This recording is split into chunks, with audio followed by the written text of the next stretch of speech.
Salamlar hər kəsə. Bu günləri Duolingo yazı imtahanında sizinlə interactive writing-i necə yazmaq lazımdır, necə ideyanızı inkişaf etdirmək lazımdır, bunun haqqında danışacağıq.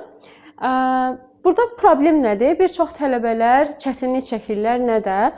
İdeyalarını formalaşdırmaqda. Məsələn, onlar bir cümlə yazırlar və dayanırlar, vaxtlarından itirirlər, çünki ağıllarına ideya gəlmir. Amma bu hissədə sizin köməyinizə hansı strategiya çatır? Bu strategiya PEE strategiyası adlanır. Nədir bu? Point, explanation and example. Gəlin baxaq biz onu nə şəkildə formalaşdırırıq.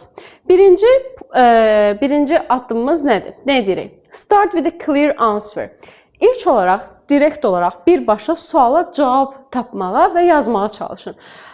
Məsələn, your point is your main opinion idea. Çünki burada sizin demək istədiyiniz əsas ideya buradan başlayır. Yəni cavabınızdan başlayır. Məsələn, should universities offer more online courses? Bu point, sizin pointiniz nədir? Sizin ideyanız nədir? Yes, I believe cavab verirsiniz. I believe universities should offer more online courses.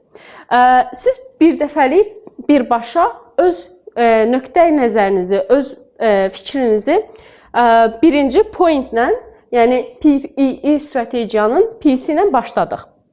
Mənim sizə məsləhətim nədir? My teacher tip. Answer the question directly. Don't make the reader guess your opinion. Oxuyan düşünməməlidir ki, burada yazıçının fikri nədir? İkinci, explanation plus example. Bura artıq PEE strategiyanın EE hissəsindəyik. Bu nədir? Birinci, öz ideyanıza support verirsiniz, yəni dəstək göstərirsiniz, sübut eləyirsiniz. Burada ideyanızı izah edirsiniz bir sözlə və bir nümunə verirsiniz. Deməli, necə oldu strukturumuz? Birinci, öz ideyanızı verdiniz, daha sonra onu izah etdiniz, yəni why sualına cavab verirsiniz və bir də nümunə göstərirsiniz. Gəlin nümunələrə baxaq. Tell the reader why you think that. Online courses give students more flexibility and make education more accessible. Bu sizin oldu ikinci cümləniz. Deməli, bir cümlədən artıq çıxdıq. İkinci cümləyə keçdik. İndi üçüncü cümləmiz nədir? Example, nümunə göstərirsiniz. Support your explanation with a simple example. Let's see. For example, students who work full-time can attend classes without leaving their jobs. Burada həm təcrübədən danışa bilərsiniz, həm də nümunə göstərə bilərsiniz. Gəl indi bunları bir sıraya düzək, görək necə səslənir bu sualımıza bizim cavabımız. Put it all together. Point. I believe universities should offer more online courses. They give students greater flexibility and make education accessible to more people.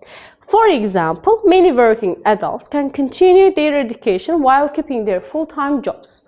Və artıq sizin bir suala 3 cümləli, detallı, həm nümunəsi olan, həm izahı olan, həm də ideyanızın aydın olan bir cavabınız ortaya çıxdı.